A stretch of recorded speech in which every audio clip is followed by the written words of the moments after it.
Thursday afternoon, June 5th, 1771.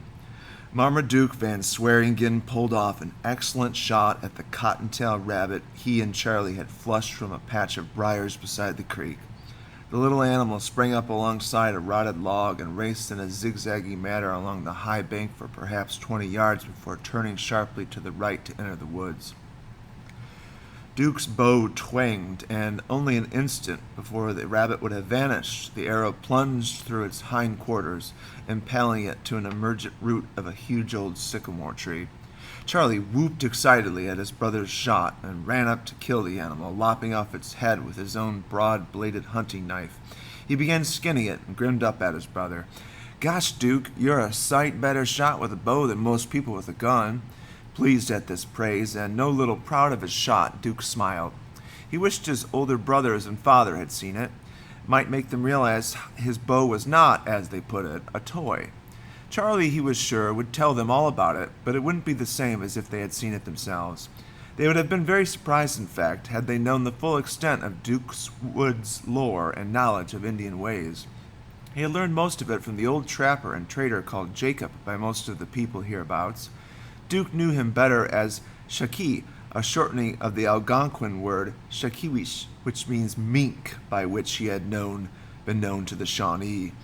One of the happiest days in the young life of Marmaduke Van Swearingen had come 4 years ago, when the crippled old man had come to this area to settle down after many years of trading and living with the Indians. He had built a disreputable one-room cabin on this very creek, a few miles upstream from here and not very far from the Van Swearingen household. Duke had quickly formed a strong liking for the man, which bordered on hero worship. Jacob, or Shawnee, in turn felt a close attraction to the youth, who reminded him so much of himself in his younger days. The boy spent much of his free time after that in Shawnee's cabin, helping him with many of the chores he was too crippled with arthritis to do for himself, listening enthralled to the old man's never-ending tales of his wilderness experiences and learning survival in the wilds. Duke always had many questions to ask about the Indians, and Shawnee gave his answers to the best of his knowledge. The boy even picked up a sizable vocabulary of Indian words, which he practiced diligently. He could, he felt, make himself understood by an Indian if the opportunity ever came. It was a skill which no one but himself and the old man knew he possessed. Even the bow that he had used in downing the rabbit had been fashioned off springy Osage wood by Duke under the careful guidance of Shawnee, and it was indeed a fine weapon. They had all worked together in making the arrows of prime white cedar. Since he was next to youngest in the family, Duke had often received rough treatment at the hands of his older brothers. But in the past few years, happily, they had not maimed him physically so much as they had when he was younger. In his 14th year, he had begun to develop rapidly, and now, at 17, he was unusually muscular, just under 6 feet tall, and more active athletically than any of his brothers. The older boys ridiculed Duke for spending so much time with Shawnee, and even Duke's parents chided him constantly for his interest in Indians and in that worthless old man. Of the whole family, only his older sister Sarah and little brother Charlie sympathized to some extent. Now, squatting to watch Charlie as the boy continued with his cleaning of the rabbit, Marmaduke Van Swearingen looked very much like an Indian. His black hair was long, and his handsome features somewhat angular. His cheekbones were high, and the only thing which marred the smooth tan of his face was a small white scar with an inverted letter V over his right eyebrow, a scar put there 2 years before by Charlie when he threw a sharp rock at a squirrel and accidentally hit Duke instead. The tan of Duke's face was duplicated on his bare arms and on the wide expanse of bare chest, which showed through the blue shirt held together only by that single button at the waist. On his feet he wore almost knee-high moccasins of soft buffalo hide. These had been given to him by Shawnee on his last birthday, along with a fine bone-handled knife now in his belt. The moccasins were high to protect against the strike of copperheads and timber rattlesnakes, which were common in this area. Faded coarse gray trousers completed his costume. Squatting in this way, with his bow in hand and quiver slung across his back, he could very easily have been mistaken for an Indian. It was just as Charlie was finishing that the boys heard a slight noise and looked up to find themselves in the center of a ring of 11 Shawnee warriors, some with tomahawks in their hands. Charlie went pale and dropped his knife, but Duke reached out and touched his arm. "Easy," he whispered. "They ain't painted, so that means they're not a war party. Probably a hunting party. Sit still. Moving slowly himself, Duke got to his feet and tossed his bow and quiver to the ground. The leader of the group was a squat, unsmiling individual wearing only buckskin leggings and ankle-high moccasins. Duke nodded to him but got no response. Manis, the youth said, a forced smile on his face, remembering the word Shawnee had told him that meant knife. With his left hand, using only thumb and forefinger, he pulled the weapon from his belt and dropped it on the ground beside the bow. Then he put his hand, palm upwards, towards the leader of the party. The Indian was holding a cocked flintlock rifle in his right hand. It was pointed vaguely in the direction of the boys. Nikanawa, Duke said pleasantly, while Charlie watched and listened in amazement. Washishik. Duke almost laughed aloud, not only at Charlie's reaction, but at thinking how he himself might have felt had he come across an Indian who threw down his weapons and said in broken English, "Friend, nice day."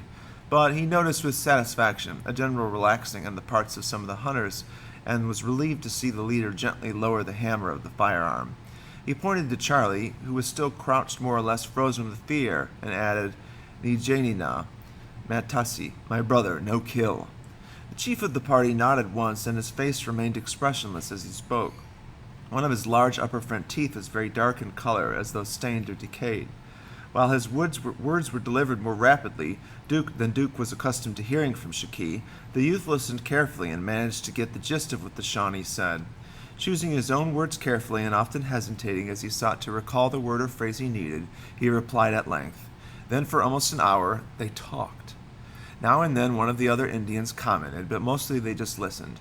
It was an obviously difficult conversation for both parties, accompanied by many hand movements to put across proper meaning. At last, however, Duke showed his even white teeth in a broad grin.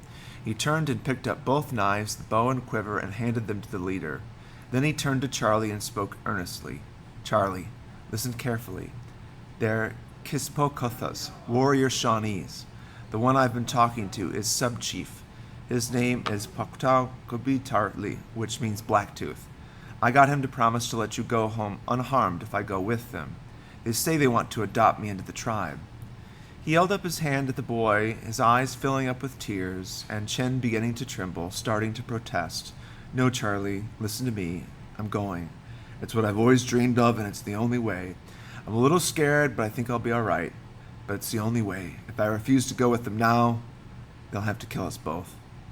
You go on home. Tell Ma and Pa and the others what happened, but tell them not to follow us, or they might kill me. Or they might get killed. Remember that now. They aren't to follow. It only cause trouble." A long tear dribbled down Charlie's right cheek, and he brushed it away with the back of his hand. Duke reached out and squeezed his shoulder, then helped him to his feet and hugged him tightly. Charlie clung to him fiercely, and his tears came in earnest. After a moment, Duke gently pushed him away and held him at arm's length. "Don't worry, Charlie. They aren't going to hurt me, honest. They watched me shoot a rabbit and saw how I'm dressed and all. They're pleased that I want to be like them, and they just want to adopt me. They're even giving me a name already. Now go." He thrust his brother from him, and Charlie ran a dozen steps or so before abruptly stopping and looking back. "What name, Duke?" "Waye Pete Urisawan." Charlie frowned. "What does that mean?" Marmaduke Van Swearingen laughed and tapped the breast of his shirt with the finger. "Blue Jacket." Chapter 3, Sunday, June 16, 1771. Their reception at Kispoko Town, which was also known as Puxenwaz Town, had a profound effect on Marmaduke Van Swearingen, although it was not exactly what he had expected it to be. From what Shawnee had told him of the customs of the Shawnee and the other Indian tribes, he knew that he would be required to run a gauntlet line when he reached the village. It was customary. He was not, however, prepared for it to be much of an ordeal. The hunting party, after the departure of little Charlie, had set off at once for the Ohio country, where this village was located. Although at first they were careful about not leaving footprints or other signs of passage, they made no effort to travel at great speed. They moved along at an easy pace in a northwesterly direction and crossed the Elk River near the mouth of Sandy Creek. Continuing in the same general direction, they encountered the great Kanawha River and crossed it at a ford some 20 miles above its mouth, and then followed it downstream to where they emptied into the Ohio River, which they called Spelewethipi. The largest river was a quarter-mile or more wide at this point, and here they stopped for a brief rest and discussion. Blacktooth instructed two of the hunters, who may have been brothers, to leave the main party, and the pair set off at once. They shoved an old section of dried tree trunk into the Ohio, and clinging to it on opposite sides, clicked their way across. They came ashore far downstream, waved, then struck off diagonally northwest along a trail to the hilly woods which led directly to Kispokotam. The remainder of the party, including Duke, began following the shore of the south side down the big river downstream. There were two reasons for this. The first was that so the pair who crossed over could reach the village first with the news that a white youth had been brought up for possible adoption. The second reason was because the party had originally came down the Scioto River of the Ohio country in canoes. They had hidden them opposite the river's mouth on the south shore of the Ohio. From there the hunting party had gone overland to the south and east in a great semicircle which had brought them to the mouth where Duke and Charlie had been hunting. On the fifth day after leaving Kanawha, they reached the spot where the canoes had been hidden in a small protective cove. The boats, 3 of them, had been weighted with rocks and sunk in about 5 feet of water. It took only a short while to find them, empty out the rocks, and float them again in good condition. At once they had crossed the Ohio and begun ascending the Scioto, largest river of the Ohio country.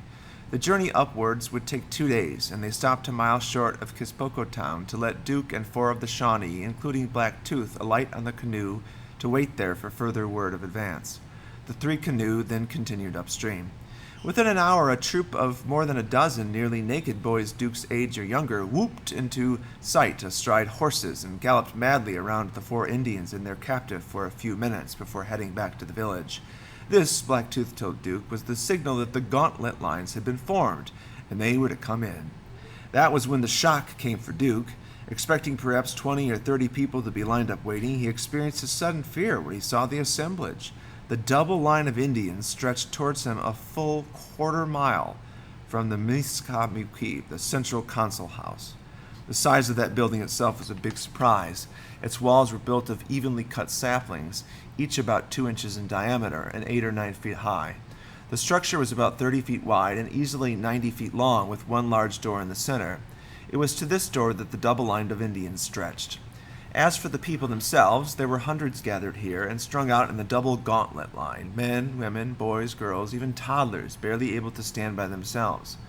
All had some type of whipping device in their hands: willow switches, rawhide strips, light pieces of wood, broomstick-sized staffs, and lengths of blackberry bush bristling with thorns. These were not only the people of Kispokotam, but also mainly from the 2 Shawnee villages across the Scioto River and slightly downstream, the towns of the great Shawnee chief Cornstalk and his huge sister, Nonhelema. In these 11 days that had been spent with Blacktooth's hunting party, Duke had quickly improved his Shawnee speech. He soon decided that what he had learned from Shaki had been little indeed. By this time, though, while he was still a long way from being fluent in the tongue, he could converse well enough to be understood without too much difficulty, and he could understand them even better. When they reached the mouth of the double line of Indians, Blacktooth ordered Duke to remove all his clothes, even his moccasins. Embarrassed, Duke obeyed, and then surprised himself by standing erect with his head high and his arms at his sides. He made no attempt to shield his nakedness, despite the jeers and taunts and insulting remarks which arose all down the line. The squat Blacktooth, with a trace of a smile curling his lips, kicked the clothing aside. Wordlessly, he accepted a rather short but heavy staff handed him by a small boy, who immediately rejoined the line with his own limber switch. The Shawnee spoke to Duke, rubbing the staff as he did so. "When I touch you with this, you are to run between the lines to the Miskamichi. You will not be stuck from the front. No one will strike you until you pass, unless you stop running or turn around. If you do that, it will be a sign of cowardice, and adoption will be denied." Duke swallowed and nodded. There was only one alternative to adoption: death. He determined to neither stop nor turn. He intended running as he never could run before. Perhaps, with luck, he could reach the central council house and the sanctuary within before too many blows struck him. Inwardly, he was quaking. The line was so long, and with people striking at him from both sides, how could he possibly make it? Blacktooth ordered Duke to bend over, facing down the slot between the double line. The murmur of voices faded into an expectant hush. Then from near the Miskamichi came the dull boom of a drum. Duke expected the touch of Blacktooth's staff to be less than gentle, but he was not prepared for the tremendous blow across his buttocks, which sent a wave of pain through him and caused him to sprawl face down in the dust. Amid shrieks of laughter, rain of switches began lashing his backside, and he struggled to his feet and began a desperate run. Blow after blow struck him, stinging, welting, cutting, ripping the back of his rump and legs. The pain was beyond description, and his vision swam, but still he ran. Several times he stumbled, caught himself, and ran on. Stones gouged his bare feet. While the blows had never been gentle, they became even stronger, and the weapons heavier as he progressed down the line. At about the halfway mark, he turned his ankle and sprawled again, a low moan escaping him. A dreadful thunk sounded every time a blow struck, and an awful numbness crept through him. For a fraction of a second, he thought he would just lie there and let death come to end his torment. But then he was up again, scampering all along on his fours for the first dozen feet, until he regained his balance and once again forced himself into a run. Through a haze of pain, he saw the great looming bulk of the Mississippi no more than 50 yards away. For a while, exultant moment, he really believed he would make it, that he would drive across the open doorway and just lie there basking in the glory of not being struck, but it was a hasty judgment.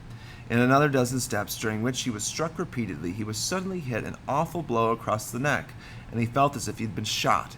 He managed to get back to his hands and knees, but no further. Dimly, he was aware that his nose was bleeding badly and his back was afire with pain. A swarm of Indians crowded him, screeching and flailing their weapons. His arms collapsed and his face hit the dirt. A moment later, he rolled onto his side again, with the blows continuing at an even greater rate. He fell unconscious, and he felt unconsciousness closing over him. And in that instant, before he was gone, he thought bitterly, "I've failed."